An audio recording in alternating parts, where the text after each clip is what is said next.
ਵਾਹਿਗੁਰੂ ਜੀ ਕਾ ਖਾਲਸਾ ਵਾਹਿਗੁਰੂ ਜੀ ਕੀ ਫਤਿਹ। ਇੱਕ ਓੰਕਾਰ ਸਤਿਗੁਰ ਪ੍ਰਸਾਦ।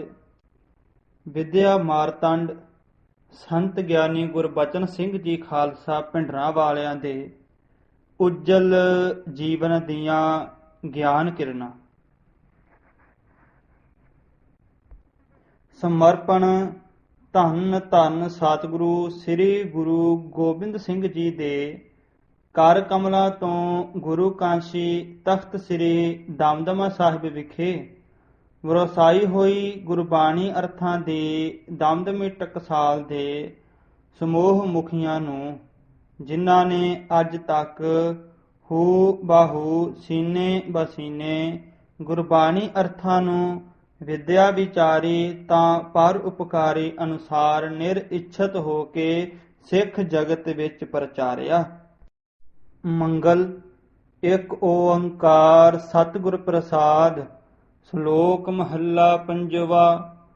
ਹੋ ਕਿਰਪਾਲ ਸੁਆਮੀ ਮੇਰੇ, ਸੰਤਾਂ ਸੰਗ ਵਿਹਾਵੇ, ਤੁਧੋ ਭੁੱਲੇ ਸੇ ਜਮ ਜਮ ਮਰਦੇ, ਤਿਨ ਕਦੇ ਨਾ ਚੁੱਕਨ ਹਾਵੇ। ਪਾਉੜੀ। ਇਹ ਨਿਸ਼ਾਨੀ ਸਾਧ ਕੀ, ਜਿਸ ਭੇਟਤ ਤਰੀਐ, ਜਮ ਕੰਕਰ ਨੇੜ ਨਾ ਆਵਈ, ਫਿਰ ਬਾਹੁੜ ਨਾ ਮਰੀਐ। ਭਵ ਸਾਗਰ ਸੰਸਾਰ ਬਿਖ, ਸੋ ਪਾਰ ਉਤਰੀਐ। ਹਰ ਗੁਣ ਗੁੰਫਹੁ ਮਨ ਮਾਲ, ਹਰ ਸਭ ਮਲ ਪਰ ਹਰੀਐ। ਨਾਨਕ ਪ੍ਰੀਤਮ ਮਿਲ ਰਹੇ, ਪਾਰ ਬ੍ਰਹਮ ਨਰ ਹਰੀਐ। ਭੈਰਵ। ਮਹੱਲਾ ਪੰਜਵਾ। ਸੰਤ ਮੰਡਲ ਮਹਿ ਹਰ ਮਨ ਵਸੈ, ਸੰਤ ਮੰਡਲ ਮਹਿ ਦੁਰਤ ਸਭ ਨਸੈ। ਸੰਤ ਮੰਡਲ ਮਹਿ ਨਿਰਮਲ ਰੀਤ, ਸੰਤ ਸੰਗ ਹੋਏ ਏਕ ਪ੍ਰੀਤ। ਸੰਤ ਮੰਡਲ ਤਹਾਂ ਕਾ ਨਾਉ, ਪਾਰ ਬ੍ਰਹਮ ਕੇਵਲ ਗੁਣ ਗਾਓ। ਰਹਾਉ। ਸੰਤ ਮੰਡਲ ਮਹਿ ਜਨਮ ਮਰਨ ਰਹੈ, ਸੰਤ ਮੰਡਲ ਮਹਿ ਜਮ ਕਿਛੂ ਨਾ ਕਹੈ। ਸੰਤ ਸੰਗ ਹੋਏ ਨਿਰਮਲ ਬਾਣੀ, ਸੰਤ ਮੰਡਲ ਮਹਿ ਨਾਮ ਵਖਾਣੀ। ਸੰਤ ਮੰਡਲ ਕਾ ਨਿਹਚਲ ਆਸਨ, ਸੰਤ ਮੰਡਲ ਮਹਿ ਪਾਪ ਬਿਨਾਸਨ। ਸੰਤ ਮੰਡਲ ਮਹਿ ਨਿਰਮਲ ਕਥਾ, ਸੰਤ ਸੰਗ ਹਉਮੈ ਦੁਖ ਨਸਾ। ਸੰਤ ਮੰਡਲ ਕਾ ਨਹੀਂ ਬਿਨਾਸ, ਸੰਤ ਮੰਡਲ ਮਹਿ ਹਰ ਗੁਣ ਤਾਸ। ਸੰਤ ਮੰਡਲ ਠਾਕੁਰ ਬਿਸਰਾਮ, ਨਾਨਕ ਓਤ ਪੋਤ ਭਗਵਾਨ। ਧੰਨਵਾਦ। ਸਭ ਤੋਂ ਪਹਿਲਾਂ ਗੁਰੂਆਂ ਦੇ ਗੁਰੂ ਧੰਨ ਸਤਿਗੁਰੂ ਸ੍ਰੀ ਗੁਰੂ ਗ੍ਰੰਥ ਸਾਹਿਬ ਜੀ ਦਾ ਧੰਨਵਾਦ, ਜਿਨ੍ਹਾਂ ਨੇ ਦਾਸ ਤੇ ਮਿਹਰ ਕਰਕੇ ਗੁਰਮਤਿ ਗਿਆਨ ਲਿਖਣ ਦੀ ਸੋਝੀ ਬਖਸ਼ੀ।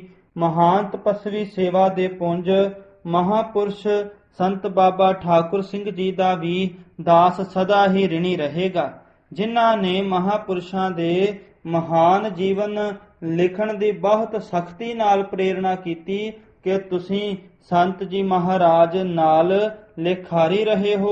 ਸਾਰਿਆਂ ਦੇ ਨਾਵਾਂ ਤੇ ਥਾਵਾਂ ਦਾ ਪਤਾ ਹੈ। ਪ੍ਰੋਗਰਾਮਾਂ ਦੀ ਡਾਇਰੀ ਵੀ ਨਾਲੋਂ ਨਾਲ ਲਿਖਦੇ ਰਹੇ ਹੋ। ਜ਼ਰੂਰ ਜੀਵਨ ਲਿਖੋ।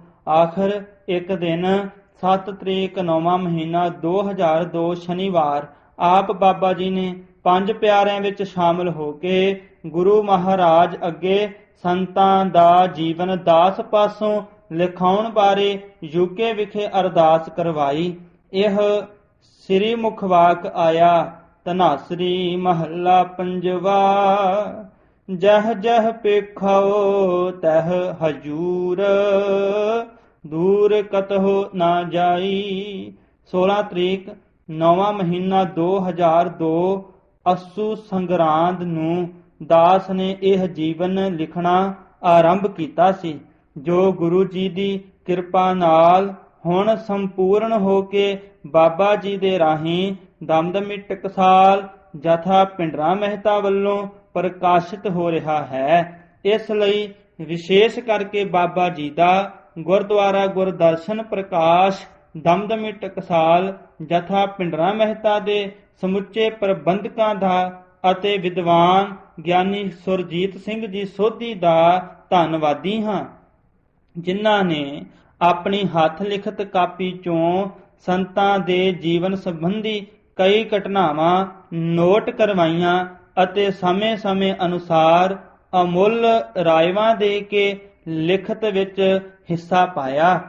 ਦਮਦਮੀ ਟਕਸਾਲ ਦੇ ਮਹਾਨ ਵਿਦਵਾਨਾਂ ਵਿੱਚੋਂ ਗਿਆਨੀ ਜਤਿੰਦਰ ਸਿੰਘ ਜੀ ਦਾ ਵੀ ਦਾਸ ਅਤੀ ਧੰਨਵਾਦੀ ਹੈ, ਜਿਨ੍ਹਾਂ ਨੇ ਅਣਥੱਕ ਮਿਹਨਤ ਨਾਲ ਇਸ ਪੁਸਤਕ ਦੀ ਪ੍ਰੂਫ ਰੀਡਿੰਗ ਕੀਤੀ ਹੈ। ਸਾਰੀ ਪੁਸਤਕ ਨੂੰ ਤਰਤੀਬ ਦੇ ਕੇ, ਚੰਗੀਆਂ ਰਾਇਵਾਂ ਦੇ ਕੇ, ਯੋਗ ਥਾਂ ਤੇ ਪੁਸਤਕ ਵਿੱਚ ਦਰਜ ਕੀਤੀਆਂ ਅਤੇ ਗਿਆਨ ਕਿਰਨਾਂ ਬਾਰੇ ਮੁੱਢਲਾ ਲੇਖ ਲਿਖ ਕੇ ਮੁਹਾਰਤ ਹਾਸਲ ਕੀਤੀ ਹੈ। ਰਾਗੀ ਬਲਜੀਤ ਸਿੰਘ ਜੀ ਦਾ ਵੀ ਦਾਸ ਧੰਨਵਾਦੀ ਹੈ, ਜਿਨ੍ਹਾਂ ਦੀ ਬਾਬਾ ਜੀ ਵੱਲੋਂ ਪ੍ਰੈਸ ਵਿੱਚ ਡਿਊਟੀ ਲੱਗੀ ਤੇ ਉਹਨਾਂ ਬੜੇ ਉਤਸ਼ਾਹ ਤੇ ਲਗਨ ਨਾਲ ਸਮੇਂ-ਸਮੇਂ ਅਨੁਸਾਰ ਪ੍ਰੈਸ ਵਿੱਚੋਂ ਪ੍ਰੂਫ ਕਢਾ ਕੇ ਦਾਸ ਨੂੰ ਦਿੱਤੇ। ਸਰਦਾਰ ਸੁਰਿੰਦਰ ਸਿੰਘ ਜੀ ਬਰਮਿੰਗਮ ਯੂਕੇ ਵਾਲਿਆਂ ਦਾ ਵੀ ਦਾਸ ਧੰਨਵਾਦੀ ਹੈ, ਜਿਨ੍ਹਾਂ ਨੇ ਆਪਣੀਆਂ 2 ਡਿਊਟੀਆਂ ਅਤੇ ਘਰ ਦੇ ਰੁਝੇਵਿਆਂ ਚੋਂ ਵਿਹਲ ਕੱਢ ਕੇ ਦਾਸ ਵੱਲੋਂ ਤਿਆਰ ਕੀਤੇ ਖਰੜੇ ਨੂੰ ਕੱਚੇ ਰੂਪ ਵਿੱਚ ਕੰਪੋਜ਼ ਕਰਕੇ ਪੁਸਤਕ ਦੀ ਛਪਾਈ ਵਿੱਚ ਮਦਦ ਕੀਤੀ ਹੈ।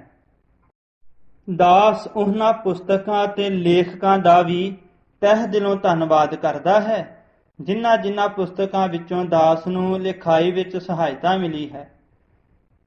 ਨੰਬਰ 1 ਸ੍ਰੀ ਗੁਰਮੁਖ ਪ੍ਰਕਾਸ਼ ਕ੍ਰਿਤ ਸੰਤ ਗਿਆਨੀ ਗੁਰਬਚਨ ਸਿੰਘ ਜੀ ਖਾਲਸਾ।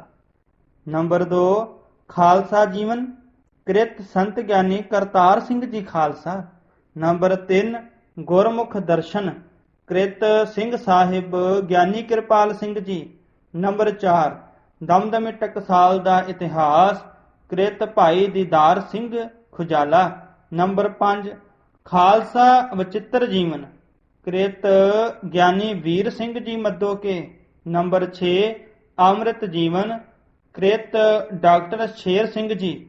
ਅਖੀਰ ਤੇ ਦਾਸ ਆਪਣੇ ਪਿਤਾ ਮੇਜਾ ਸਿੰਘ ਅਤੇ ਮਾਤਾ ਬਲਵੰਤ ਕੌਰ ਨੂੰ ਯਾਦ ਕੀਤੇ ਬਗੈਰ ਵੀ ਨਹੀਂ ਰਹਿ ਸਕਦਾ, ਕਿਉਂਕਿ ਜਿਨ੍ਹਾਂ ਨੇ ਛੋਟੀ ਉਮਰ ਤੋਂ ਹੀ ਦਾਸ ਨੂੰ ਸੰਗਤ ਕਰਨ ਦੀ ਚੇਟਕ ਲਗਾਈ ਅਤੇ ਵਿਸ਼ੇਸ਼ ਧਿਆਨ ਦੁਆਰਾ ਗੁਰੂ ਲੜ ਲਾ ਕੇ ਇਸ ਪਾਸੇ ਭੇਜਿਆ, ਤਾਂ ਦਾਸ ਆਪ ਸੰਗਤਾਂ ਦੀ ਸੇਵਾ ਦੇ ਲਾਇਕ ਹੋਇਆ। ਲੇਖਕ ਇੱਕ ਓੰਕਾਰ ਸਤਿਗੁਰ ਪ੍ਰਸਾਦ।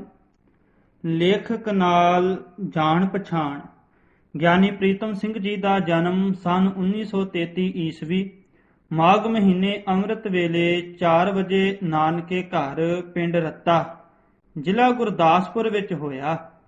ਨਾਨਕੇ ਘਰ ਜਨਮ ਸਮੇਂ ਨਾਨੀ ਉੱਤਮ ਕੌਰ ਜੀ ਨੇ ਗੁਰਦੁਆਰੇ ਜਾ ਕੇ ਕੜਾਹ ਪ੍ਰਸ਼ਾਦ ਕਰਵਾ ਕੇ ਅਰਦਾਸ ਕਰਾਈ। ਉਪਰੰਤ ਇਹ ਸ੍ਰੀ ਮੁਖਵਾਕ ਆਇਆ, ਸੋਰਠ ਮਹੱਲਾ ਪੰਜਵਾ। ਪ੍ਰਭ ਕੀ ਸਰਣ ਸਗਲ ਭੈ ਲਾਥੇ, ਦੁਖ ਬਿਨਸੇ ਸੁਖ ਪਾਇਆ। ਮੁਖਵਾਕ ਦੇ ਪਹਿਲੇ ਅੱਖਰ ਤੋਂ ਨਾਮ ਪ੍ਰੀਤਮ ਸਿੰਘ ਰੱਖਿਆ ਗਿਆ। ਆਪ ਜੀ ਦਾ ਜੱਦੀ ਪਿੰਡ ਮੋਹਨ ਭੰਡਾਰੀਆਂ ਹੈ, ਪਰ ਬਾਅਦ ਵਿੱਚ ਸਨ 1964 ਈਸਵੀ ਨੂੰ ਪੱਕੀ ਰਿਹਾਇਸ਼ ਕਸਬਾ ਰਾਏਕੋਟ ਜ਼ਿਲ੍ਹਾ ਲੁਧਿਆਣਾ ਵਿਖੇ ਕਰ ਲਈ। ਆਪ ਜੀ ਦੇ ਮਾਤਾ ਬਲਵੰਤ ਕੌਰ ਜੀ ਅਤੇ ਪਿਤਾ ਸਰਦਾਰ ਮੇਜਾ ਸਿੰਘ ਜੀ ਕੰਗ ਗੋਤ ਦੇ ਸਨ। ਮਾਤਾ ਪਿਤਾ ਜੀ ਅੰਮ੍ਰਿਤ ਧਾਰੀ, ਭਾਵ ਭਗਤੀ ਵਾਲੇ, ਨਿਤਨੇਮੀ, ਖੇਤੀ ਦੀ 10 ਨੌਹਾਂ ਦੀ ਕਿਰਤ ਕਰਨ ਵਾਲੇ, ਵੰਡ ਕੇ ਖਾਣ ਤੇ ਦਸਵੰਧ ਦੇਣ ਵਾਲੇ ਸਨ। ਤੀਰਥਾਂ ਦੇ ਸ਼ਰਧਾ ਨਾਲ ਦਰਸ਼ਨ ਕਰਨੇ ਉਹਨਾਂ ਦਾ ਮੁੱਖ ਸ਼ੌਂਕ ਸੀ। ਪਿਤਾ ਜੀ ਸਿੱਧੀਆਂ ਧਾਰਨਾ ਨਾਲ ਪਿੰਡ ਵਿੱਚ ਕੀਰਤਨ ਕਰ ਲੈਂਦੇ ਸਨ। ਜਦ ਜੈਤੋ ਦਾ 13ਵਾਂ ਜਥਾ ਸ੍ਰੀ ਅਕਾਲ ਤਖਤ ਸਾਹਿਬ ਤੋਂ ਤੁਰਿਆ ਤਾਂ ਉਸ ਵਿੱਚ ਸ਼ਾਮਿਲ ਹੋ ਕੇ ਜੈਤੋ ਦੇ ਮੋਰਚੇ ਵਿੱਚ ਪਹੁੰਚੇ। ਅਕਾਲੀ ਲਹਿਰ ਵਿੱਚ ਵੱਧ ਚੜ ਕੇ ਉਗਰਾਹੀ ਦਿੰਦੇ ਰਹੇ। ਨਾਨਾ ਸ਼ਾਮ ਸਿੰਘ ਜੀ ਰੰਧਾਵਾ ਗੋਤ ਇਲਾਕੇ ਦੇ ਮੁਖੀ ਅਕਾਲੀਆਂ ਵਿੱਚੋਂ ਸਨ। ਸਰਕਲ ਦੇ ਜਥੇਦਾਰ ਸਨ। ਅਖੰਡ ਪਾਠੀ ਗੁਰਮਤਿ ਦੇ ਖੋਜੀ ਜੈਤੋ ਦੇ 11ਵੇਂ ਜਥੇ ਦੇ ਮੁਖੀਆਂ ਵਿੱਚੋਂ ਇੱਕ ਮੁਖੀ ਸਨ। ਗੁਰੂ ਕੇ ਬਾਗ ਜਥਾ ਲੈ ਕੇ ਗਏ ਸਨ। ਗਿਆਨੀ ਪ੍ਰੀਤਮ ਸਿੰਘ ਜੀ ਦੇ ਪਿਤਾ ਜੀ 8 ਭੈਣ ਭਰਾ ਹਨ ਅਤੇ ਗਿਆਨੀ ਜੀ ਆਪ 7 ਭੈਣ ਭਰਾ ਹਨ। ਵੱਡਾ ਪਰਿਵਾਰ ਹੈ। ਮਾਤਾ ਪਿਤਾ ਨਾਨਾ ਨਾਨੀ ਦੇ ਧਾਰਮਿਕ ਜੀਵਨਾਂ ਦਾ ਗਿਆਨੀ ਪ੍ਰੀਤਮ ਸਿੰਘ ਜੀ ਦੇ ਮੁੱਢਲੇ ਜੀਵਨ ਤੇ ਕਾਫੀ ਅਸਰ ਸੀ। ਆਪ ਪਿਤਾ ਜੀ ਨਾਲ ਖੇਤੀਬਾੜੀ ਵਿੱਚ ਮਦਦ ਕਰਦੇ ਸਕੂਲੇ 3 ਜਮਾਤਾਂ ਪੜ੍ਹਾਈ ਕੀਤੀ ਤੇ ਫਿਰ ਗੁਰਮੁਖੀ ਦੀ ਪੜ੍ਹਾਈ ਕੀਤੀ। ਬਾਬਾ ਗਿਆਨ ਸਿੰਘ ਜੀ ਗਤਕਈ ਪਾਸੋਂ ਸ਼ਸਤਰ ਵਿੱਦਿਆ ਵੀ ਸਿੱਖੀ। ਸੰਨ 1951 ਈਸਵੀ ਵਿੱਚ ਸੱਚਖੰਡ ਵਾਸੀ ਬ੍ਰਹਮ ਗਿਆਨੀ ਗੁਰਬਚਨ ਸਿੰਘ ਜੀ ਖਾਲਸਾ ਭਿੰਡਰਾਂ ਵਾਲਿਆਂ ਦੇ ਜਥੇ ਵਿੱਚ ਭਰਤੀ ਹੋ ਕੇ ਰੱਜ ਕੇ ਮਿਹਨਤ ਕੀਤੀ ਤੇ ਗੁਰਮਤਿ ਦੀ ਵਿੱਦਿਆ 1963 ਈਸਵੀ ਤੱਕ ਪੜ੍ਹੀ। 6 ਸਾਲ ਮਹਾਂਪੁਰਖਾਂ ਦੇ ਲਿਖਾਰੀ ਰਹੇ। ਆਪ ਦਮਦਮੀ ਟਕਸਾਲ ਦੇ ਮੁਖੀ ਵਿਦਿਆਰਥੀਆਂ ਵਿੱਚੋਂ ਹਨ। ਜਥੇ ਵਿੱਚ ਕਠਿਨ ਸੇਵਾ ਕਰਕੇ ਵਿੱਦਿਆ ਪੜ੍ਹ ਕੇ ਮਹਾਂਪੁਰਖਾਂ ਦੀ ਮਹਾਨ ਪ੍ਰਸੰਨਤਾ ਪ੍ਰਾਪਤ ਕੀਤੀ। ਮਹਾਂਪੁਰਖਾਂ ਦੀ ਆਗਿਆ ਅਨੁਸਾਰ ਸੰਨ 1963 ਈਸਵੀ ਤੋਂ ਦਸੰਬਰ 1969 ਈਸਵੀ ਤੱਕ ਪਟਿਆਲੇ ਗੁਰਦੁਆਰਾ ਸ੍ਰੀ ਦੂਖ ਨਿਵਾਰਨ ਸਾਹਿਬ ਵਿਖੇ ਕਥਾਵਾਚਕ ਅਤੇ ਹੈੱਡ ਗ੍ਰੰਥੀ ਦੀ ਡਿਊਟੀ ਕੀਤੀ। ਸ਼ਹਿਰ ਦੀ ਸੰਗਤ ਅਤੇ ਸ਼੍ਰੋਮਣੀ ਗੁਰਦੁਆਰਾ ਪ੍ਰਬੰਧਕ ਕਮੇਟੀ ਦੇ ਮੁਖੀਆਂ ਤੇ ਗਿਆਨੀ ਜੀ ਦਾ ਕਾਫੀ ਅਸਰ ਅਤੇ ਸਤਿਕਾਰ ਸੀ। ਦਸੰਬਰ 1969 ਈਸਵੀ ਨੂੰ ਈਸਟ ਅਫਰੀਕਾ ਕੀਨੀਆ ਦੇ ਕਿਸਮੂ ਸ਼ਹਿਰ ਦੇ ਗੁਰਦੁਆਰਾ ਸ੍ਰੀ ਗੁਰੂ ਸਿੰਘ ਸਭਾ ਵਿਖੇ ਕਥਾਵਾਚਕ ਅਤੇ ਹੈੱਡ ਗ੍ਰੰਥੀ ਦੀ ਸੇਵਾ ਕੀਤੀ। ਗਿਆਨੀ ਜੀ ਦਾ ਸਿੱਖ ਸੰਗਤਾਂ ਵਿੱਚ ਕਾਫੀ ਅਸਰ ਹੈ। ਕੀਨੀਆ, ਯੁਗਾਂਡਾ, ਤਨਜ਼ਾਨੀਆ ਤੇ ਵੱਡੇ ਵੱਡੇ ਅਸਥਾਨਾਂ ਤੇ ਕਈ ਵਾਰ ਸਿੱਖੀ ਪ੍ਰਚਾਰ ਅਤੇ ਕਥਾ ਕੀਤੀ। ਸ਼ਰਧਾਲੂਆਂ ਨੂੰ ਅੰਮ੍ਰਿਤ ਛਕਾਇਆ ਅਤੇ ਸਤਿਕਾਰ ਪ੍ਰਾਪਤ ਕੀਤਾ। ਸੰਨ 1975 ਈਸਵੀ ਵਿੱਚ ਇੰਗਲੈਂਡ ਆ ਕੇ ਰਾਮਗੜ੍ਹੀਆ ਸਿੱਖ ਗੁਰਦੁਆਰਾ ਫਾਰਿਸ਼ਗੇਟ ਵਿਖੇ ਹੈੱਡ ਗ੍ਰੰਥੀ ਦੀ ਡਿਊਟੀ ਕਥਾ ਪ੍ਰਚਾਰ ਦੀ ਸੇਵਾ ਸੰਭਾਲੀ। ਸੰਗਤਾਂ ਨੇ ਰੱਜ ਕੇ ਸਤਿਕਾਰ ਕੀਤਾ ਅਤੇ ਹੁਣ ਵੀ ਕਰਦੀਆਂ ਹਨ। ਦਸੰਬਰ 1979 ਈਸਵੀ ਵਿੱਚ ਸ੍ਰੀ ਗੁਰੂ ਸਿੰਘ ਸਭਾ ਸਾਊਥਹਾਲ ਵਿਖੇ ਹੈੱਡ ਗ੍ਰੰਥੀ ਦੀ ਡਿਊਟੀ ਕੀਤੀ। ਕਥਾ ਪ੍ਰਚਾਰ ਰਾਹੀਂ ਅਤੇ ਅੰਮ੍ਰਿਤ ਸੰਚਾਰ ਰਾਹੀਂ ਸੇਵਾ ਕਰਕੇ ਸਤਿਕਾਰ ਪ੍ਰਾਪਤ ਕੀਤਾ। ਸੰਨ 1986 ਈਸਵੀ ਫਰਵਰੀ ਮਹੀਨੇ ਡਿਊਟੀ ਤੋਂ ਵਿਹਲੇ ਹੋ ਕੇ ਇੰਗਲੈਂਡ ਦੇ ਵੱਡੇ ਵੱਡੇ ਗੁਰੂ ਘਰਾਂ ਵਿੱਚ ਅੱਜ ਤੱਕ ਗੁਰਬਾਣੀ ਦੀ ਕਥਾ ਰਾਹੀਂ ਅਤੇ 5 ਪਿਆਰਿਆਂ ਵਿੱਚ ਸ਼ਾਮਲ ਹੋ ਕੇ ਅੰਮ੍ਰਿਤ ਸੰਚਾਰ ਦੀ ਨਿਸ਼ਕਾਮ ਸੇਵਾ ਕੀਤੀ ਤੇ ਕਰ ਰਹੇ ਹਨ। ਇੱਥੇ ਹੀ ਬਸ ਨਹੀਂ, German, Norway, Paris, Holland, Italy, Belgium, Austria, Switzerland ਸਮੁੱਚੇ ਯੂਰਪ ਵਿੱਚ ਗੁਰਪੁਰਬਾਂ ਤੇ ਕਥਾ ਰਾਹੀਂ ਅਤੇ 5 ਪਿਆਰਿਆਂ ਵਿੱਚ ਸ਼ਾਮਲ ਹੋ ਕੇ ਅੰਮ੍ਰਿਤ ਸੰਚਾਰ ਕਰਨ ਦੀ ਇੱਕ ਵਾਰ ਨਹੀਂ ਸਗੋਂ ਕਈ ਵਾਰ ਨਿਸ਼ਕਾਮ ਸੇਵਾ ਕੀਤੀ, ਜਿਸ ਵਿੱਚ ਸੈਂਕੜੇ ਪ੍ਰੇਮੀਆਂ ਨੇ ਅੰਮ੍ਰਿਤ ਛਕਿਆ ਅਤੇ ਰਹਿਤ ਰੱਖਣ ਦੇ ਪ੍ਰਣ ਕੀਤੇ। ਗੁਰਮਤਿ ਕੈਂਪਾਂ ਵਿੱਚ ਜਾ ਕੇ ਗੁਰਬਾਣੀ ਦੇ ਪਾਠ ਸ਼ੁੱਧ ਕਰਵਾਏ। Canada, America, Malaysia, Hong Kong, Bangkok, Singapore, Australia, New Zealand ਤੱਕ ਜਾ ਕੇ ਕਥਾ ਰਾਹੀਂ ਬੜਾ ਭਾਰੀ ਸਿੱਖੀ ਪ੍ਰਚਾਰ ਕੀਤਾ ਅਤੇ ਕਰ ਰਹੇ ਹਨ। ਸਾਰੇ ਦੇਸ਼ਾਂ ਵਿੱਚ ਸੰਗਤਾਂ ਗਿਆਨੀ ਜੀ ਦਾ ਬਹੁਤ ਸਤਿਕਾਰ ਕਰਦੀਆਂ ਹਨ। ਪੇਪਰਾਂ ਰਾਹੀਂ ਵੀ ਬਹੁਤ ਸ਼ੋਹਰਤ ਹੈ। ਕਥਾ ਦਾ ਬਹੁਤ ਭਾਰੀ ਅਸਰ ਹੈ। 1 ਤਰੀਕ ਪਹਿਲਾ ਮਹੀਨਾ 2004 ਸੰਤ ਗਿਆਨੀ ਨਿਰੰਜਨ ਸਿੰਘ ਜੀ ਵੈਦ, ਜਥੇਦਾਰ ਗੁਰਦੁਆਰਾ ਸੱਚਖੰਡ, ਬੋਪਾ ਰਾਏ, ਲੁਧਿਆਣਾ। ਇੱਕ ਓੰਕਾਰ ਸਤਿਗੁਰ ਪ੍ਰਸਾਦ। ਮੁੱਢਲੇ ਸ਼ਬਦ ਨਮੋ ਸੂਰਜ ਸੂਰਜੇ। ਨਮਸਕਾਰ ਹੈ ਸੂਰਜਾਂ ਦੇ ਸੂਰਜ ਪਰਮਾਤਮਾ ਨੂੰ, ਜੋ ਬ੍ਰਹਮ ਗਿਆਨੀਆਂ ਦੇ ਹਿਰਦੇ ਆਕਾਸ਼ ਵਿੱਚ ਪ੍ਰਕਾਸ਼ਮਨ ਹੋਇਆ ਹੈ। ਬ੍ਰਹਮ ਗਿਆਨੀ ਕੈ ਮਨ ਹੋਏ ਪ੍ਰਗਾਸ, ਜੈਸੇ ਧਰ ਉਪਰ ਆਕਾਸ਼ ਨਾਮ ਜਪਤ ਕੋਟ ਸੂਰ ਉਜਾਰਾ, ਬਿਨ ਸਹਿ ਪਰਮ ਅੰਧੇਰਾ। ਸਾਤ ਸਹਿਜ ਸੂਖ ਮਨ ਉਪਜਿਓ, ਕੋਟ ਸੂਰ ਨਾਨਕ ਪਰਗਾਸ। ਕਰੋੜਾਂ ਸੂਰਜਾਂ ਜੈਸਾ ਬ੍ਰਹਮ ਗਿਆਨ ਦਾ ਚਾਨਣ ਪ੍ਰਾਪਤ ਕਰਕੇ ਉਹ ਵੀ ਫਿਰ ਬ੍ਰਹਮ ਗਿਆਨੀ ਆਪ ਨਿਰੰਕਾਰ, ਨਾਨਕ ਬ੍ਰਹਮ ਗਿਆਨੀ ਆਪ ਪਰਮੇਸ਼ਰ ਵਾਲੀ ਪਦਵੀ ਨੂੰ ਪਾ ਕੇ ਗੁਰੂ ਕਿਰਪਾ ਸਦਕਾ ਸਭ ਤੋਂ ਵੱਡੇ ਤੇ ਉੱਚੇ ਹੋ ਕੇ ਸੰਸਾਰ ਆਕਾਸ਼ ਵਿੱਚ ਸੂਰਜ ਦੀ ਤਰ੍ਹਾਂ ਪ੍ਰਕਾਸ਼ਮਾਨ ਹੁੰਦੇ ਹਨ। ਗੁਰ ਪੂਰਾ ਭੇਟਿਓ ਵੱਡ ਭਾਗੀ, ਮਨਹਿ ਭਇਆ ਪ੍ਰਗਾਸਾ। ਕੋਈ ਨਾ ਪਹੁੰਚਨ ਹਾਰਾ ਦੂਜਾ, ਆਪਣੇ ਸਾਹਿਬ ਕਾ ਪ੍ਰਵਾਸਾ। ਮੇਰੇ RAM ਹਰ ਸੰਤਾ ਜੇਵਡ ਨਾ ਕੋਈ, ਉਹ ਸਭ ਤੇ ਊਚਾ ਸਭ ਤੇ ਸੂਚਾ। ਜਾ ਕੈ ਹਿਰਦੈ ਵਸਿਆ ਭਗਵਾਨ, ਐਸੇ ਹੀ ਸਨ ਵਿਦਿਆ ਮਾਰਤੰਡ ਸੂਰਜ। ਪੂਰਨ ਬ੍ਰਹਮ ਗਿਆਨੀ ਸੰਤ ਗੁਰਬਚਨ ਸਿੰਘ ਜੀ ਖਾਲਸਾ ਭਿੰਡਰਾਂ ਵਾਲੇ, ਜਿਨ੍ਹਾਂ ਨੇ ਸੰਤ ਗੋਬਿੰਦ ਕੈ ਏਕੈ ਕਾਮ ਮੁਤਾਬਿਕ ਆਪਣੇ ਸਾਰੇ ਜੀਵਨ ਦੌਰਾਨ ਸੰਸਾਰਿਕ ਧੰਦਿਆਂ ਤੇ ਮੋਹ ਮਾਇਆ ਦੇ ਭਿਆਨਕ ਚੱਕਰ ਤੋਂ ਉੱਚੇ ਰਹਿ ਕੇ ਸਿੱਖ ਜਗਤ ਨੂੰ ਗੁਰਮਤਿ ਗਿਆਨ ਦਾ ਐਸਾ ਚਾਨਣ ਵਿਖਾਇਆ, ਜਿਸ ਸਦਕਾ ਅਨੇਕਾਂ ਪ੍ਰਾਣੀਆਂ ਦਾ ਲੋਕ ਪਰਲੋਕ ਰੁਸ਼ਨਾਇਆ ਗਿਆ। ਸ਼ਲੋਕ ਸੰਤ ਸਹਾਈ ਜੀਅ ਕੇ ਭਵਜਲ ਤਾਰਨ ਹਾਰ, ਸਭ ਤੇ ਉੱਚੇ ਜਾਣਿਆ ਹੈ ਨਾਨਕ ਨਾਮ ਪਿਆਰ। ਜਿਨ ਜਾਣਿਆ ਸੇਈ ਤਰੇ, ਸੇ ਸੂਰੇ ਸੇ ਬੀਰ। ਨਾਨਕ ਤਿਨ ਬਲ ਹਾਰਣੈ, ਹਰ ਜਪ ਉਤਰੇ ਤੀਰ। ਭਾਈ ਗੁਰਦਾਸ ਜੀ ਵੀ ਲਿਖਦੇ ਹਨ, ਜੈਸੇ ਤਿਲ ਪੀੜ ਤਿਲ ਕਾਢੀਅਤ ਕਸ਼ਟ ਕੈ, ਤਾਂ ਤੇ ਹੋਏ ਦੀਪਕ ਜਰਾਏ ਉਜਿਆਰੋ ਜੀ।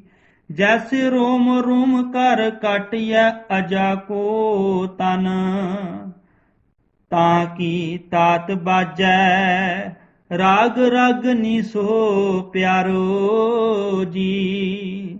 ਜੈਸੇ ਤਉ ਉਟਾਏ ਦਰਪਨ ਕੀਜੈ ਲੋਸਟ ਸੇਤੀ, ਤਾਂ ਤੇ ਕਰ ਗਹਿ ਮੁਖ ਦੇਖਤ ਸੰਸਾਰੋ ਜੀ। ਤੈਸੇ ਦੁਖ ਭੂਖ ਸੁਧ ਸਾਧਨ ਕੈ ਸਾਧ ਭਏ, ਤਾਹੀ ਤੇ ਜਗਤ ਕੋ ਕਰਤ ਨਿਸਤਾਰੋ ਜੀ। ਭਾਈ ਸਾਹਿਬ ਦੱਸਦੇ ਹਨ ਕਿ ਜਿਵੇਂ ਬੜੀ ਖੇਚਲ ਨਾਲ ਤੇਲ ਪੀੜ ਕੇ ਤੇਲ ਕੱਢੀਦਾ ਹੈ, ਉਸ ਤੇਲ ਤੋਂ ਦੀਵਾ ਜਗਾਇਆ ਚਾਨਣ ਹੋ ਜਾਂਦਾ ਹੈ। ਜਿਵੇਂ ਬੱਕਰੀ ਦਾ ਸਰੀਰ ਰੱਤਾ ਰੱਤਾ ਕਰਕੇ ਕੱਟਿਆ ਜਾਂਦਾ ਹੈ, ਤਾਂ ਉਸ ਦੀਆਂ ਆਂਦਰਾਂ ਦੀਆਂ ਬਣਾਈਆਂ ਤਾਰਾਂ ਨਾਲ ਮਨ ਭਾਉਂਦੇ ਰਾਗ ਰਾਗਣੀਆਂ ਵਜਾਈਦੇ ਹਨ।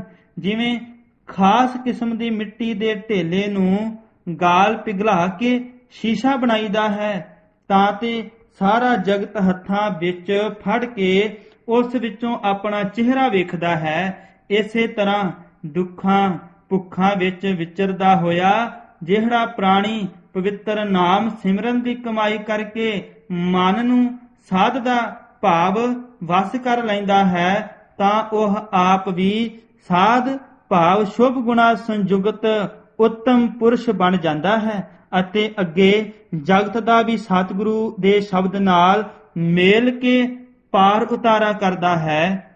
ਗਿਆਨੀ ਪ੍ਰੀਤਮ ਸਿੰਘ ਜੀ ਨੇ ਐਸੇ ਮਹਾਂਪੁਰਖਾਂ ਦੇ ਪਰ ਉਪਕਾਰੀ ਜੀਵਨ ਆਧਾਰਿਤ ਲਿਖੀ ਹੱਥਲੀ ਪੁਸਤਕ ਦਾ ਨਾਮ ਹੀ ਗਿਆਨ ਕਿਰਨਾਂ ਰੱਖ ਕੇ ਸੂਰਜ ਰੂਪ ਸੰਤਾਂ ਦੇ ਉੱਜਲ ਜੀਵਨ ਚੋਂ ਕਿਰਨਾਂ ਰੂਪ ਵੱਖ ਵੱਖ ਪਹਿਲੂਆਂ ਦਾ ਵਿਸਥਾਰ ਸਹਿਤ ਵਰਣਨ ਕੀਤਾ ਹੈ, ਜਿਸ ਤੋਂ ਸੰਤ ਜੀ ਦੀ ਸਹੀ ਤਸਵੀਰ ਉਗੜ ਕੇ ਪਾਠਕਾਂ ਦੇ ਸਾਹਮਣੇ ਆਵੇਗੀ। ਜੈਸਾ ਕਿ ਨੰਬਰ 1, ਆਪਣੇ ਸਮੁੱਚੇ ਜੀਵਨ ਦੌਰਾਨ ਵਿਚਰ ਕੇ ਸੰਤਾਂ ਨੇ ਸ੍ਰੀ ਗੁਰੂ ਗ੍ਰੰਥ ਸਾਹਿਬ ਜੀ ਦੀਆਂ 27 ਕਥਾ ਕਰਦਿਆਂ ਸਿੱਖ ਸੰਗਤਾਂ ਅਤੇ ਵਿਦਿਆਰਥੀਆਂ ਨੂੰ ਅਨੁਭਵੀ ਬ੍ਰਹਮ ਗਿਆਨ ਦੀ ਵਿਦਿਆ ਦ੍ਰਿੜ ਕਰਵਾਉਣੀ ਅਤੇ ਅਮਲੀ ਜੀਵਨ ਜਿਉਣ ਦਾ ਢੰਗ ਦੱਸਣਾ। ਨੰਬਰ 2 ਸਿਮਰਨ ਗੁਰਬਾਣੀ ਦਾ ਅਭਿਆਸ ਤੇ ਸਤਿਕਾਰ। ਨੰਬਰ 3 ਗੁਰੂ ਤੇ ਭਰੋਸਾ, ਧਿਆਨ ਤੇ ਗੁਰਧਾਮ ਯਾਤਰਾ। ਨੰਬਰ 4 ਸ੍ਰੀ ਗੁਰੂ ਗ੍ਰੰਥ ਸਾਹਿਬ ਜੀ ਦੀ ਜ਼ਾਹਰੀ ਕਲਾ ਤੇ ਸਿੱਖ ਬੁੱਤ ਪ੍ਰਸਤ ਨਹੀਂ ਹਨ। ਨੰਬਰ 5 ਤਿਆਗ, ਵੈਰਾਗ, ਸਿੰਘਾਂ ਨਾਲ ਪਿਆਰ, ਨਿਮਰਤਾ, ਉਦਾਰਤਾ, ਸੁਚਮਤਾ ਤੇ ਹਾਜ਼ਰ ਜਵਾਬੀ ਆਦਿਕ ਸਮੂਹ ਗੁਣਾਂ ਦੇ ਸੰਤ ਜੀ ਮੁਜੱਸਮੇ ਸਨ।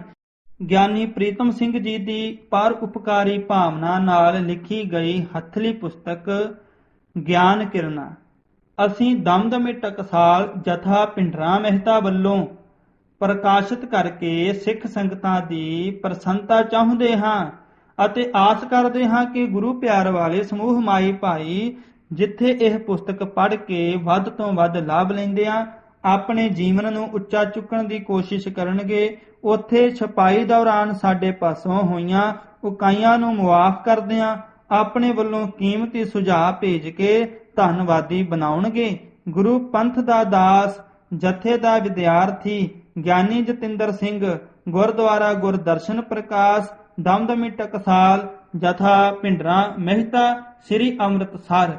1 ਤਰੀਕ 2 ਮਹੀਨਾ 2002। ਇੱਕ ਓੰਕਾਰ ਸਤਿਗੁਰ ਪ੍ਰਸਾਦ। 2 ਸ਼ਬਦ ਜਿੱਥੇ ਗੁਰਮਤਿ ਨੂੰ ਕਮਾਏ ਬਿਨਾ ਸਿੱਖ ਦਾ ਉਧਾਰ ਨਹੀਂ, ਉਥੇ ਇਹ ਵੀ ਸੱਚ ਹੈ ਕਿ ਗੁਰਮਤਿ ਵਿਦਿਆ ਨੂੰ ਪੜ੍ਹੇ ਤੋਂ ਬਿਨਾ ਗੁਰਮਤਿ ਨੂੰ ਸਮਝਣਾ ਤੇ ਕਮਾਉਣਾ ਮੁਸ਼ਕਿਲ ਹੈ। ਸ਼ਾਇਦ ਇਸੇ ਵਾਸਤੇ ਹੀ ਭਾਈ ਗੁਰਦਾਸ ਜੀ ਨੇ ਕਿਹਾ ਹੈ, ਜੈਸੇ ਸਤ ਮੰਦਰ ਕੰਚਨ ਕੇ ਉਸਾਰ ਦੀਨੇ, ਤੈਸਾ ਪੁੰਨ ਸਿੱਖ ਕਉ ਇੱਕ ਸ਼ਬਦ ਸਿਖਾਏ ਕਾ। ਜਿਨ੍ਹਾਂ ਨੇ ਸ਼ਬਦ ਨੂੰ ਸਮਝਿਆ ਤੇ ਕਮਾਈ ਕੀਤੀ, ਉਹ ਵਿਅਕਤੀ ਵੀ ਸਤਿਕਾਰ ਦੇ ਪਾਤਰ ਹਨ, ਪਰ ਜਿਨ੍ਹਾਂ ਨੇ ਦਿਨ ਰਾਤ ਇੱਕ ਕਰਕੇ ਗੁਰਮਤਿ ਵਿਦਿਆ ਦਾ ਪ੍ਰਚਾਰ ਕੀਤਾ ਹੈ, ਉਹ ਗੁਰਮੁਖ ਤਾਂ ਪੰਥ ਦੇ ਅਨਮੋਲ ਰਤਨ ਹਨ। ਸਿੱਖੀ ਦੇ ਪ੍ਰਚਾਰ ਵਿੱਚ ਦਮਦਮੀ ਟਕਸਾਲ ਨੇ ਜੋ ਯੋਗਦਾਨ ਪਾਇਆ ਹੈ, ਉਸ ਨੂੰ ਸਿੱਖ ਪੰਥ ਕਦੀ ਨਹੀਂ ਭੁੱਲ ਸਕਦਾ। ਇਸ ਟਕਸਾਲ ਦੇ ਮੁਖੀ ਸਿਮਰਨ ਸੇਵਾ ਵਿੱਚ ਹਮੇਸ਼ਾ ਲੀਨ ਰਹੇ ਹਨ। ਗੁਰਮਤਿ ਵਿਦਿਆ ਦਾ ਦੋਹਰਾ ਪ੍ਰਚਾਰ ਇਹਨਾਂ ਦੇ ਹਿੱਸੇ ਆਇਆ ਹੈ। ਇੱਕ ਤਾਂ ਵਿਦਿਆਰਥੀਆਂ ਨੂੰ ਸੰਥਿਆ ਅਤੇ ਨਾਲ ਹੀ ਸੰਗਤਾਂ ਵਿੱਚ ਸਿੱਖੀ ਦਾ ਪ੍ਰਚਾਰ, ਦੋਵੇਂ ਕੰਮ ਫਿਰ ਕੇ ਇਕੱਠੇ ਕਰਨੇ ਇਹਨਾਂ ਦੇ ਹਿੱਸੇ ਹੀ ਆਏ ਹਨ। ਟਕਸਾਲ ਦੇ ਮੁਖੀ ਹਮੇਸ਼ਾ ਕਥਨੀ ਤੇ ਕਰਨੀ ਦੇ ਸੂਰੇ ਰਹੇ ਹਨ। ਗੁਰਦੁਆਰਾ ਸਿੰਘ ਸਭਾ ਸਾਊਥ ਹਾਲ ਯੂਕੇ ਦੇ ਸਾਬਕਾ ਹੈੱਡ ਗ੍ਰੰਥੀ ਗਿਆਨੀ ਪ੍ਰੀਤਮ ਸਿੰਘ ਜੀ ਇਸੇ ਹੀ ਦਮਦਮੀ ਟਕਸਾਲ ਦੇ ਵਿਦਿਆਰਥੀ ਹਨ। ਇਹਨਾਂ ਨੇ ਸੰਤ ਗਿਆਨੀ ਗੁਰਬਚਨ ਸਿੰਘ ਜੀ ਖਾਲਸਾ ਦੇ ਜੀਵਨ ਸੰਬੰਧੀ ਜੋ ਪੁਸਤਕ ਗਿਆਨ ਕਿਰਨਾਂ ਲਿਖੀ ਹੈ, ਦਾਸ ਨੂੰ ਵਿਖਾਈ। ਮੈਂ ਸੰਤ ਗਿਆਨੀ ਗੁਰਬਚਨ ਸਿੰਘ ਜੀ ਖਾਲਸਾ ਦੇ ਦਰਸ਼ਨ ਕੀਤੇ ਹਨ। ਉਹ ਮਹਾਨ ਪ੍ਰਭਾਵਸ਼ਾਲੀ ਉਪਦੇਸ਼ਕ ਸਨ।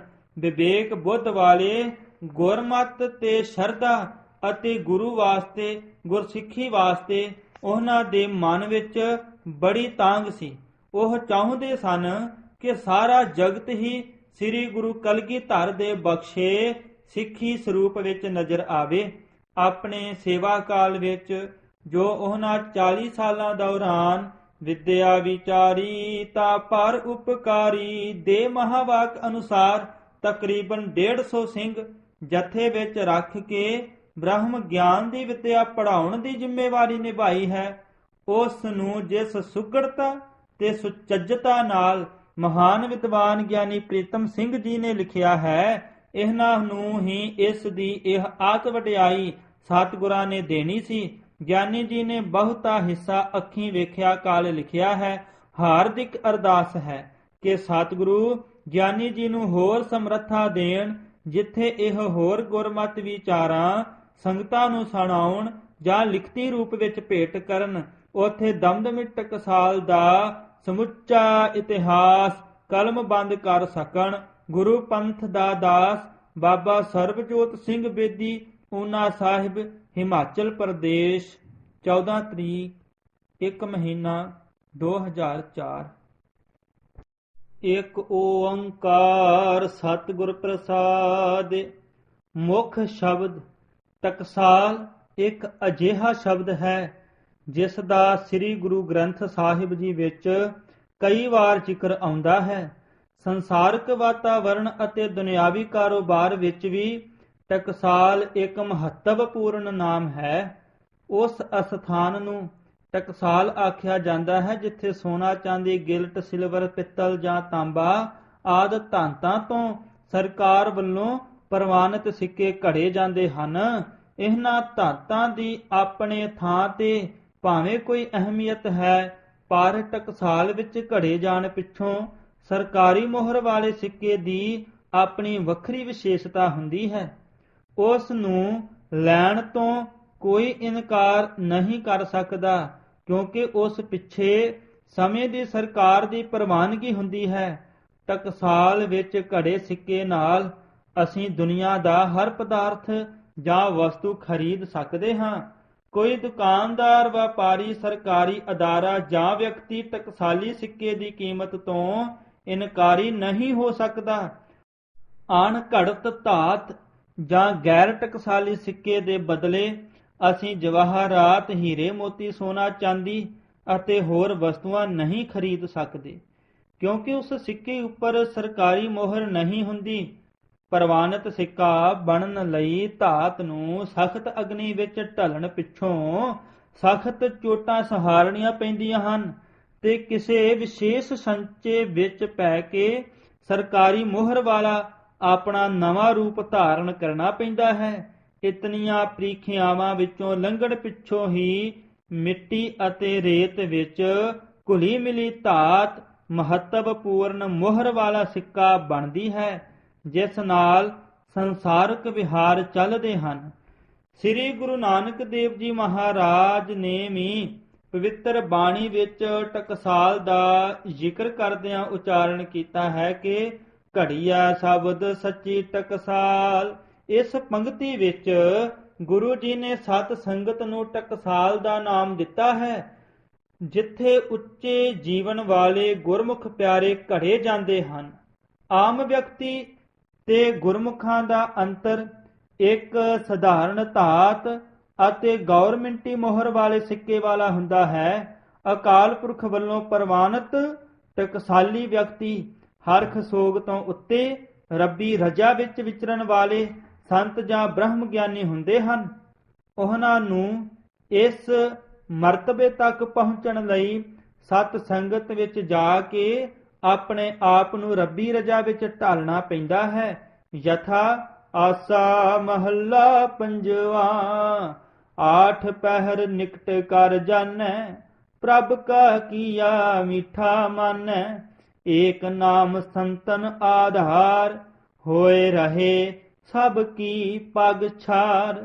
ਸੰਤ ਰਹਿਤ ਸੁਨਹੁ ਮੇਰੇ ਭਾਈ, ਵਾ ਕੀ ਮਹਿਮਾ ਕਥਨ ਨਾ ਜਾਈ। ਰਹਾਉ ਵਰਤਨ ਜਾ ਕੈ ਕੇਵਲ ਨਾਮ, ਆਨੰਦ ਰੂਪ ਕੀਰਤਨ ਬਿਸਰਾਮ। ਮਿੱਤਰ ਸਤਰ ਜਾ ਕੈ ਏਕ ਸਮਾਨੈ, ਪ੍ਰਭ ਅਪੁਨੇ ਬਿਨ ਅਵਰ ਨਾ ਜਾਣੈ।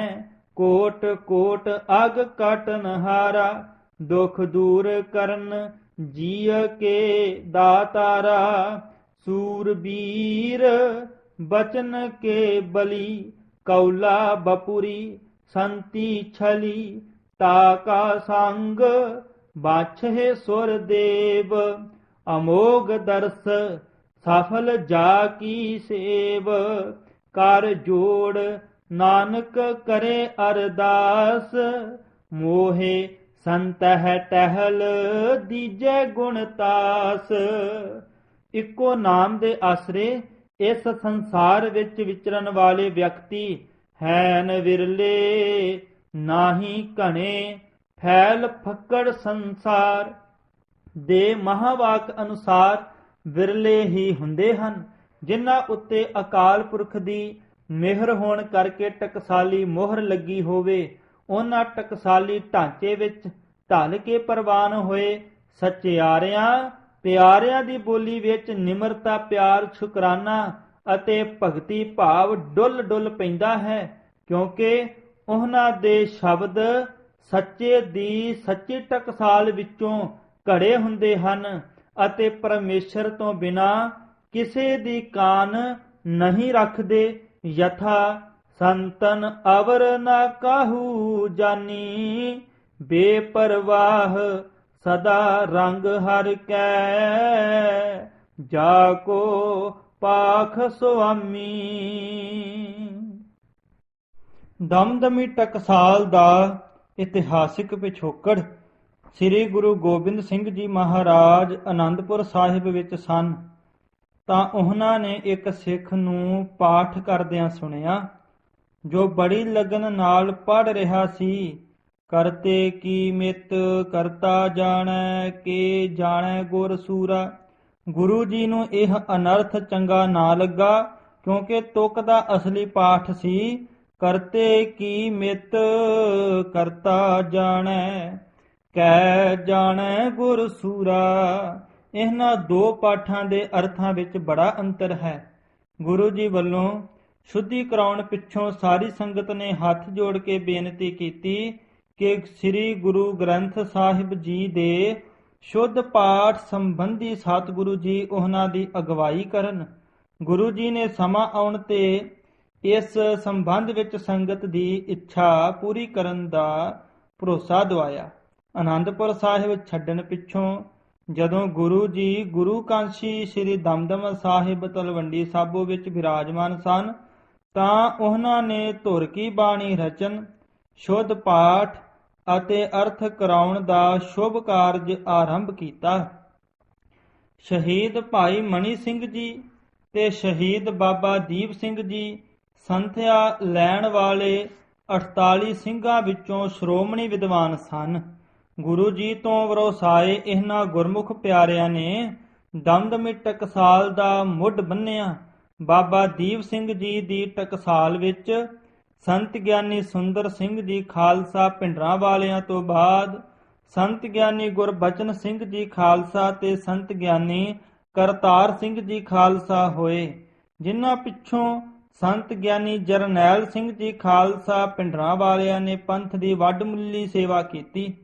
ਜੋ ਟਕਸਾਲ ਭਾਈ ਮਨੀ ਸਿੰਘ ਜੀ ਵੱਲੋਂ ਚਲਾਈ ਗਈ ਉਹ ਅੱਜ ਕੱਲ੍ਹ ਡੇਰਾ ਸੰਤ ਗਿਆਨੀ ਅਮੀਰ ਸਿੰਘ ਜੀ ਸੱਤੋ ਵਾਲੀ ਗਲੀ ਅੰਮ੍ਰਿਤਸਰ ਵਿੱਚ ਚੱਲ ਰਹੀ ਹੈ। ਦੋਵੇਂ ਦਮਦਮੀ ਟਕਸਾਲਾਂ ਇੱਕ ਪ੍ਰਕਾਰ ਦੀ ਧਾਰਮਿਕ ਯੂਨੀਵਰਸਿਟੀ ਜਾਂ ਮਹਾਂਵਿਦਿਆਲਾ ਹਨ, ਜਿੱਥੋਂ ਸਿੱਖ ਧਰਮ ਅਤੇ ਸ੍ਰੀ ਗੁਰੂ ਗ੍ਰੰਥ ਸਾਹਿਬ ਜੀ ਦੇ ਸ਼ੁੱਧ ਪਾਠ ਅਤੇ ਸੰਪਰਦਾਇ ਅਰਥਾਂ ਬਾਰੇ ਰੌਸ਼ਨੀ ਵੰਡੀ ਜਾਂਦੀ ਹੈ। ਮੌਜੂਦਾ ਸਮੇਂ ਦੇ ਕਥਾਵਾਚਕਾਂ ਅਤੇ ਗੁਰਬਾਣੀ ਦੇ ਸ਼ੁੱਧ ਪਾਠੀਆਂ ਵਿੱਚੋਂ 80% ਤੋਂ ਵੱਧ ਉਹ ਵਿਦਵਾਨ ਹਨ ਜਿਨ੍ਹਾਂ ਨੂੰ ਇਹ ਗਿਆਨ ਤੇ ਚਾਨਣ ਇਸ ਟਕਸਾਲ ਤੋਂ ਪ੍ਰਾਪਤ ਹੋਇਆ। ਹੱਥਲੀ ਪੁਸਤਕ ਦੇ ਲੇਖਕ ਗਿਆਨੀ ਪ੍ਰੀਤਮ ਸਿੰਘ ਜੀ ਖਾਲਸਾ ਨੇ ਦਮਦਮੀ ਟਕਸਾਲ ਵਿੱਚ 13 ਸਾਲ ਰਹਿ ਕੇ ਮਹਾਪੁਰਸ਼ ਸੰਤ ਗਿਆਨੀ ਗੁਰਬਚਨ ਸਿੰਘ ਜੀ ਖਾਲਸਾ ਪਾਸੋਂ ਵਿੱਦਿਆ ਪ੍ਰਾਪਤ ਕੀਤੀ। ਇਹਨਾਂ ਦੇ ਸਮੇਂ ਵਿੱਚ ਹੀ ਸੰਤ ਗਿਆਨੀ ਕਰਤਾਰ ਸਿੰਘ ਜੀ ਖਾਲਸਾ ਜਥੇ ਵਿੱਚ ਆਏ ਅਤੇ ਮਹਾਪੁਰਸ਼ਾਂ ਪਾਸੋਂ ਧਾਰਮਿਕ ਵਿੱਦਿਆ ਦੇ ਨਾਲ-ਨਾਲ ਬਖਸ਼ਿਸ਼ਾਂ ਪ੍ਰਾਪਤ ਕੀਤੀਆਂ। ਗਿਆਨੀ ਪ੍ਰੀਤਮ ਸਿੰਘ ਜੀ ਖਾਲਸਾ ਨੇ ਸੰਤ ਗਿਆਨੀ ਗੁਰਬਚਨ ਸਿੰਘ ਜੀ ਖਾਲਸਾ ਨੂੰ ਬਹੁਤ ਨੇੜਿਓਂ ਹੋ ਕੇ ਤੱਕਿਆ, ਜਿਸ ਕਰਕੇ ਇਹ ਉਹਨਾਂ ਦੇ ਪਰਉਪਕਾਰੀ ਜੀਵਨ ਨੂੰ ਕਲਮਬੰਦ ਕਰਕੇ ਪ੍ਰਗਟਾਉਣ ਵਿੱਚ ਬਹੁਤ ਸਫਲ ਹੋਏ ਹਨ। ਸੁਣੀ ਤੇ ਵੇਖੀ ਗੱਲ ਵਿੱਚ ਬੜਾ ਅੰਤਰ ਹੁੰਦਾ ਹੈ। ਕਹਿ ਬੇਕਉ ਸੋਭਾ ਨਹੀਂ, ਦੇਖਾ ਹੀ ਪਰਵਾਨ ਦੇ ਸਿਧਾਂਤ ਅਨੁਸਾਰ ਗਿਆਨੀ ਪ੍ਰੀਤਮ ਸਿੰਘ ਜੀ ਨੇ ਸੰਤ ਗਿਆਨੀ ਗੁਰਬਚਨ ਸਿੰਘ ਜੀ ਖਾਲਸਾ ਦਾ ਪਰਉਪਕਾਰੀ ਜੀਵਨ ਖੁਦ ਅੱਖੀਂ ਵੇਖਿਆ ਹੈ। ਇਸ ਪੁਸਤਕ ਨੂੰ ਲਿਖਣ ਸਮੇਂ ਗਿਆਨੀ ਜੀ ਨੇ ਜੋ ਢੰਗ ਤੇ ਲਿਖਣ ਸ਼ੈਲੀ ਵਰਤੀ ਹੈ, ਉਸ ਅਨੁਸਾਰ ਇਸ ਪੁਸਤਕ ਨੂੰ ਪੜ੍ਹਨ ਵਾਲੇ ਹਰ ਪਾਠਕ ਦੀ ਆਤਮਾ ਸ਼ੁਭ ਗੁਣਾਂ ਦੀ ਪੁਜਾਰਨ ਤੇ ਧਾਰਨੀ ਬਣੇ ਬਿਨਾ ਨਹੀਂ ਰਹਿ ਸਕਦੀ। ਸੰਤ ਗਿਆਨੀ ਗੁਰਬਚਨ ਸਿੰਘ ਜੀ ਖਾਲਸਾ ਦੀਆਂ ਪੰਥ ਸੇਵਾਵਾਂ ਵਾਲੇ ਕਾਰਨਾਮੇ, ਜਿਵੇਂ ਮੰਗਲਾਂ ਦੀ ਸੁਧਾਈ ਦਾ ਆਪ ਮੂਹਰੇ ਹੋ ਕੇ ਬੀੜਾ ਚੁੱਕਣਾ, ਸੰਤ ਗਿਆਨੀ ਕਰਤਾਰ ਸਿੰਘ ਜੀ ਖਾਲਸਾ ਅਤੇ ਸੰਤ ਗਿਆਨੀ ਜਰਨੈਲ ਸਿੰਘ ਜੀ ਖਾਲਸਾ ਦੀ ਵਿਸ਼ੇਸ਼ ਤੌਰ ਤੇ ਇਸ ਸੇਵਾ ਵਿੱਚ ਡਿਊਟੀ ਲਾਉਣੀ ਆਪ ਜੀ ਦੀ ਦੀਰਘ ਦ੍ਰਿਸ਼ਟੀ ਦਾ ਕਮਾਲ ਸੀ। ਇਤਿਹਾਸਿਕ ਘਟਨਾਵਾਂ ਹਰ ਪਾਠਕ ਨੂੰ ਸੇਵਾ ਸਿਮਰਨ ਦਾ ਉਤਸ਼ਾਹ ਦੇਣ ਦੇ ਸੁੰਦਰ ਨਮੂਨੇ ਹਨ। ਮੈਂ ਗਿਆਨੀ ਪ੍ਰੀਤਮ ਸਿੰਘ ਜੀ ਖਾਲਸਾ ਨੂੰ ਉਹਨਾਂ ਦੇ ਇਸ ਸਫਲ ਯਤਨ ਤੇ ਵਧਾਈ ਦਿੰਦਾ ਹਾਂ ਅਤੇ ਸਰਬੱਤ ਗੁਰੂ ਨਾਨਕ ਨਾਮ ਲੇਵਾ ਗੁਰਮੁਖ ਜਨਾਂ ਨੂੰ ਬੇਨਤੀ ਕਰਦਾ ਹਾਂ ਕਿ ਉਹ ਇਸ ਪੁਸਤਕ ਨੂੰ ਜ਼ਰੂਰ ਪੜ੍ਹਨ। ਸ੍ਰੀ ਗੁਰੂ ਗੋਬਿੰਦ ਸਿੰਘ ਜੀ ਵੱਲੋਂ ਚਲਾਈ ਦਮਦਮੀ ਟਕਸਾਲ ਦੇ 12ਵੇਂ ਜਥੇਦਾਰ ਸੰਤ ਗਿਆਨੀ ਗੁਰਬਚਨ ਸਿੰਘ ਜੀ ਖਾਲਸਾ ਦਾ ਪਰਉਪਕਾਰੀ ਜੀਵਨ ਪ੍ਰਗਟਾਉਣ ਲਈ ਗਿਆਨੀ ਪ੍ਰੀਤਮ ਸਿੰਘ ਜੀ ਵੱਲੋਂ ਲਿਖੀ ਇਹ ਪੁਸਤਕ ਇੱਕ ਵਧੀਆ ਯਤਨ ਤੇ ਉਪਰਾਲਾ ਹੈ।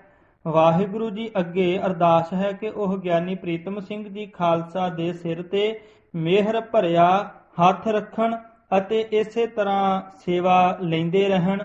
ਗੁਰੂ ਪੰਥ ਦਾ ਦਾਸ ਸਿੰਘ ਸਾਹਿਬ ਭਾਈ ਜਸਬੀਰ ਸਿੰਘ ਰੋਡੇ ਸਾਬਕਾ ਜਥੇਦਾਰ ਸ੍ਰੀ ਅਕਾਲ ਤਖਤ ਸਾਹਿਬ ਸ੍ਰੀ ਅੰਮ੍ਰਿਤਸਰ 1 ਤਰੀਕ ਮਹੀਨਾ ਦੂਜਾ 2004। ਇੱਕ ਓੰਕਾਰ ਸਤਿਗੁਰ ਪ੍ਰਸਾਦ। ਮੁਖ ਬੰਦ। ਸੰਸਾਰ ਇੱਕ ਅਥਾਹ ਸਾਗਰ ਹੈ ਜੋ ਪਦਾਰਥਾਂ ਦੇ ਖਾਰੇ ਜਲ ਨਾਲ ਲਬਾਲਬ ਭਰਿਆ ਹੋਇਆ ਹੈ। ਇਸ ਵਿੱਚ ਕਾਮ, ਕ੍ਰੋਧ, ਲੋਭ, ਮੋਹ, ਹੰਕਾਰ ਆਦਿ ਔਗਣਾਂ ਦੇ ਭਿਅੰਕਰ ਮਗਰਮੱਛ ਹਨ। ਅਗਿਆਨ ਦੇ ਵੱਡੇ ਵੱਡੇ ਪਹਾੜ ਅਤੇ ਅਵਿਦਿਆ ਦੀਆਂ ਸਖਤ ਚਟਾਨਾਂ ਹਨ ਜਿਨ੍ਹਾਂ ਨਾਲ ਟਕਰਾ ਕੇ ਅਣਗਿਣਤ ਜੀਵਾਂ ਦੀਆਂ ਜ਼ਿੰਦਗੀਆਂ ਦੇ ਜਹਾਜ਼ ਚਕਨਾਚੂਰ ਹੋ ਜਾਂਦੇ ਹਨ। ਭਰਮਾਂ ਅਤੇ ਵਹਿਮਾਂ ਦੇ ਘੁੱਪ ਹਨੇਰੇ ਅੰਦਰ ਭਗਤੀ ਗਿਆਨ ਦਾ ਮਾਰਗ ਨਜ਼ਰ ਨਹੀਂ ਆਉਂਦਾ। ਅਜਿਹੀ ਦਸ਼ਾ ਵਿੱਚ ਨਾਮ ਬਾਣੀ ਦੇ ਰਸੀਏ ਆਤਮਿਕ ਸ਼ਕਤੀਆਂ ਦੇ ਮਾਲਕ ਗੁਰਮੁਖ ਮਹਾਂਪੁਰਖਾਂ ਦੇ ਜੀਵਨ ਹੀ ਚਾਨਣ ਮੁਨਾਰੇ ਦਾ ਕੰਮ ਦਿੰਦੇ ਹਨ ਜਿਨ੍ਹਾਂ ਦੀ ਬਖਸ਼ੀ ਆਤਮ ਗਿਆਨ ਦੀ ਰੌਸ਼ਨੀ ਰਾਹੀਂ ਜ਼ਿੰਦਗੀਆਂ ਦੇ ਜਹਾਜ਼ ਸਹੀ ਸਲਾਮਤ ਮੰਜ਼ਿਲੇ ਮਕਸੂਦ ਤੇ ਪਹੁੰਚ ਜਾਂਦੇ ਹਨ। ਹੋਰ ਮੱਤਾਂ ਦੇ ਸਾਧੂ ਸੰਤਾਂ ਨਾਲੋਂ ਗੁਰਸਿੱਖ ਸੰਤ ਮਹਾਂਪੁਰਖਾਂ ਦੀ ਇੱਕ ਖਾਸ ਵਿਸ਼ੇਸ਼ਤਾ ਇਹ ਹੈ ਕਿ ਉਹ ਬਾਬਾ ਬੁੱਢਾ ਜੀ ਵਾਂਗ ਪੂਰਨ ਬ੍ਰਹਮ ਗਿਆਨੀ ਹੁੰਦਿਆਂ ਹੋਇਆਂ ਵੀ ਆਮ ਲੋਕਾਂ ਦੇ ਭਲੇ ਨੂੰ ਮੁੱਖ ਰੱਖਦਿਆਂ ਬ੍ਰਹਮ ਗਿਆਨੀ ਪਰ ਉਪਕਾਰ ਉਮਾਹਾ ਦੇ ਮਹਾਵਾਕ ਅਨੁਸਾਰ ਜ਼ਿੰਦਗੀ ਨੂੰ ਢਾਲ ਲੈਂਦੇ ਹਨ। ਇਸੇ ਲਈ ਉਹ ਅੰਮ੍ਰਿਤ ਵੇਲੇ ਜਾਗਦੇ, ਨਾਮ ਬਾਣੀ ਦਾ ਸਿਮਰਨ ਕਰਦੇ, ਦੋਨੋਂ ਸਮੇਂ ਕਥਾ ਕੀਰਤਨ ਅਤੇ ਲੰਗਰਾਂ ਦੇ ਅਟੁੱਟ ਪ੍ਰਵਾਹ ਚਲਾਉਂਦੇ ਹਨ। ਡੇਰੇ ਵਿੱਚ ਆਏ ਸਾਧੂ ਸੰਤਾਂ ਅਤੇ ਮੁਸਾਫਰਾਂ ਸਭ ਨੂੰ ਹੀ ਜਾਤ ਪਾਤ, ਅਮੀਰੀ ਗਰੀਬੀ ਦੇ ਵਿਤਕਰੇ ਤੋਂ ਬਿਨਾਂ ਅੰਨ, ਵਸਤਰ ਅਤੇ ਰਿਹਾਇਸ਼ ਦੇ ਨਾਲ ਨਾਲ ਹਰ ਪ੍ਰਕਾਰ ਦੀ ਸਹੂਲਤ ਦੇ ਕੇ ਸੁੱਖ ਬਖਸ਼ਦੇ ਹਨ।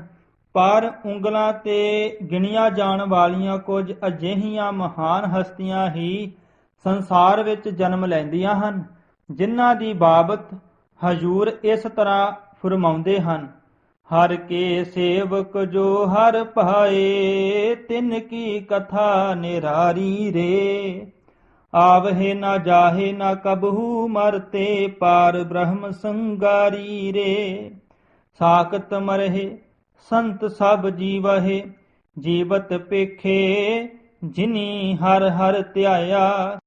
ਉਹਨਾਂ ਦੀਆਂ ਮਹਾਨ ਜੀਵਨੀਆਂ ਹੋਰਨਾਂ ਜੀਵਾਂ ਨੂੰ ਇਸ ਅਥਾਹ ਸੰਸਾਰ ਸਾਗਰ ਦੀਆਂ ਵਿਕਾਰਾਂ ਰੂਪ ਘੁੰਮਣ ਘੇਰੀਆਂ ਚੋਂ ਕੱਢਣ ਵਾਸਤੇ ਚਾਨਣ ਮੁਨਾਰੇ ਦਾ ਕੰਮ ਦਿੰਦੀਆਂ ਹਨ।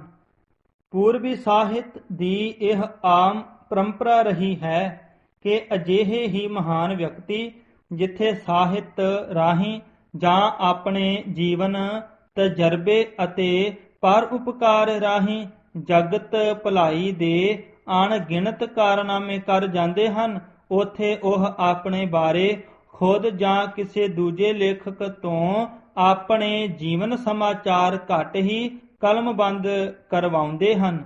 ਮਿਸਾਲ ਵਜੋਂ ਰਿਸ਼ੀ ਬਾਲਮੀਕ ਜੀ, ਵੇਦ ਵਿਆਸ ਜੀ, ਤੁਲਸੀਦਾਸ ਜੀ, ਪੰਡਿਤ ਗੁਲਾਬ ਸਿੰਘ ਜੀ, ਭਾਈ ਸੰਤੋਖ ਸਿੰਘ ਜੀ ਆਦਿ ਨੇ ਆਪਣੇ ਜੀਵਨ ਬਾਰੇ ਆਪ ਬਹੁਤਾ ਚਾਨਣਾ ਨਹੀਂ ਪਾਇਆ। ਇਸੇ ਲਈ ਭਾਰਤ ਵਰਸ਼ ਦੇ ਬੇਅੰਤ ਰਿਸ਼ੀਆਂ ਮੁਨੀਆਂ ਸੰਤਾਂ ਮਹਾਤਮਾ ਅਤੇ ਨਾਮ ਰਸੀਆਂ ਦੇ ਜੀਵਨ ਲਿਖਣ ਤੋਂ ਬਿਨਾਂ ਸਦਾ ਹਨੇਰੇ ਵਿੱਚ ਹੀ ਰਹੇ ਹਨ। ਗੁਰਮਤਿ ਦੇ ਪੂਰਨ ਜਾਣੂ ਅਤੇ ਅਮਲੀ ਧਾਰਨਾ ਦੁਆਰਾ ਉੱਚੀ ਅਵਸਥਾ ਤੇ ਪੁੱਜ ਕੇ ਪਰ ਉਪਕਾਰੀ ਜੀਵਨ ਬਤੀਤ ਕਰਨ ਵਾਲੇ ਪੂਰਨ ਗੁਰਸਿੱਖਾਂ ਨੂੰ ਮਹਾਂਪੁਰਖ ਜਾਂ ਸੰਤ ਕਿਹਾ ਜਾਂਦਾ ਹੈ। ਤੇ ਸੰਤ ਭਲੇ ਗੁਰਸਿੱਖ ਹੈ, ਜਿਨ ਨਾਹੀ ਚਿੰਤ ਪਰਾਈ ਚੁੱਖਾ। ਜਿਨ੍ਹਾਂ ਗੁਰਸਿੱਖਾਂ ਦੀ ਸੰਗਤ ਕਰਨ ਨਾਲ ਸਾਨੂੰ ਸਿੱਖੀ ਵੱਲ ਖਿੱਚ ਪੈਂਦੀ ਹੈ ਅਤੇ ਸਿੱਖੀ ਧਾਰਨ ਦਾ ਚਾਅ ਪੈਦਾ ਹੁੰਦਾ ਹੈ, ਉਹਨਾਂ ਮਹਾਂਪੁਰਖਾਂ ਦੀਆਂ ਜ਼ਿੰਦਗੀਆਂ ਪੰਥ ਲਈ ਅਮੋਲਕ ਹਨ, ਜਿਨ੍ਹਾਂ ਨੇ ਆਪਣਾ ਜੀਵਨ ਆਪਣੇ ਲਈ ਨਹੀਂ ਸਗੋਂ ਦੂਜਿਆਂ ਲਈ, ਪੰਥ ਅਤੇ ਕੌਮ ਲਈ ਜੀਵਿਆ ਹੈ। ਉਹ ਅਜਿਹੀਆਂ ਲੀਹਾਂ ਕਾਇਮ ਕਰ ਗਏ ਹਨ ਜੋ ਦੂਜਿਆਂ ਲਈ ਰੌਸ਼ਨ ਮੁਨਾਰੇ ਸਾਬਤ ਹੋ ਸਕਦੀਆਂ ਹਨ। ਸਿੱਖ ਸਾਹਿਤ ਵਿੱਚ ਜਿੱਥੇ ਗੁਰੂ ਸਾਹਿਬਾਨ, ਸ਼ਹੀਦਾਂ, ਯੋਧਿਆਂ ਅਤੇ ਰਾਜੇ ਮਹਾਰਾਜਿਆਂ ਦੇ ਇਤਿਹਾਸ ਤੇ ਜੀਵਨੀਆਂ ਦੀਆਂ ਪੁਸਤਕਾਂ ਕਾਫੀ ਗਿਣਤੀ ਵਿੱਚ ਮਿਲਦੀਆਂ ਹਨ, ਉੱਥੇ ਨਾਮ ਰਸੀਆਂ, ਪਰ ਉਪਕਾਰੀ ਮਹਾਂਪੁਰਖਾਂ ਜਿਨ੍ਹਾਂ ਨੇ ਸਿੱਖੀ ਨੂੰ ਕਮਾਇਆ, ਪ੍ਰਚਾਰਿਆ ਤੇ ਕੌਮ ਨੂੰ ਅਮਲੀ ਜੀਵਨ ਦੀ ਜਾਚ ਸਿਖਾਈ ਦੇ ਜੀਵਨ ਸਮਾਚਾਰ ਘੱਟ ਮਿਲਦੇ ਹਨ। ਸੰਤ ਹੀ ਕੌਮ ਵਿੱਚ ਤਰੋ ਤਾਜ਼ਗੀ ਅਤੇ ਖੇੜਾ ਲਿਆਉਂਦੇ ਹਨ ਅਤੇ ਸੰਤ ਜਪਾਵੈ ਨਾਮ ਦੇ ਗੁਰਵਾਕ ਨੂੰ ਸਫਲਾਉਂਦੇ ਹਨ। ਉਹ ਪਰ ਉਪਕਾਰੀ ਜੱਗ ਵਿੱਚ ਆ ਕੇ ਜੀ ਦਾਨ ਦੇ ਭਗਤੀ ਲਾਇਨ ਹਰ ਸਿਉ ਲੈਨ ਮਿਲਾਏ ਦਾ ਕਾਰਨਾਮਾ ਕਰ ਵਿਖਾਉਂਦੇ ਹਨ।